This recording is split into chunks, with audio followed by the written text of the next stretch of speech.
cette vidéo, je vais te donner toutes les raisons qui fait que My Hero Academia est l'un des meilleurs animés.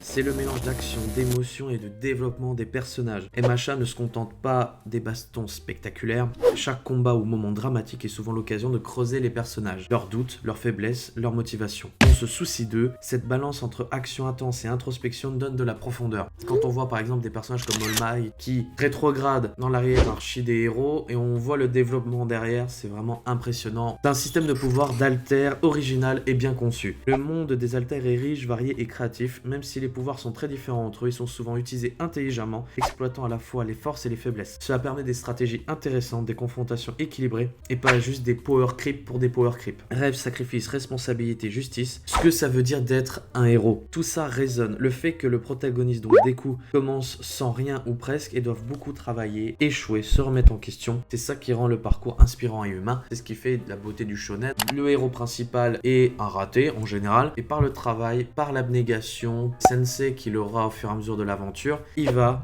progresser. Personnages secondaires qui ne sont pas juste des soldats de décor, mais les camarades, les professeurs, tout ça participe à l'évolution du personnage et ça augmente l'intéressement du public. Il y a une progression narrative aussi qui est solide, avec l'intrigue qui monte en tension à chaque saison, l'association des anti-héros, etc., qui est très intéressant. Les OST aussi, la qualité de l'animation et de la mise en scène, les OST sont incroyables. Donc MHA, par sa popularité, a su rassembler un public très large, pas seulement les fans de shonen ou traditionnels, mais ça a réussi à influencer d'autres œuvres. Au niveau de la saison 8, elle débute le 4 octobre 2025, donc à l'heure qu'il est, elle a déjà commencé, il y a l'épisode 1, voire l'épisode 2 qui va arriver. Donc elle est diffusée sur Crunchyroll en simulcast, un contenu plutôt bon, hein, avec le studio Bones aux commandes, hein, comme toujours. Donc franchement, je ne me fais aucun souci. Et on continue avec cet épisode All Might versus All for One, affrontement final. Et c'est incroyable quoi. Commencer par ça, c'est super. Donc au niveau des enjeux, c'est de rendre justice à tous les arcs, hein, c'est-à-dire que là, on est à la finalité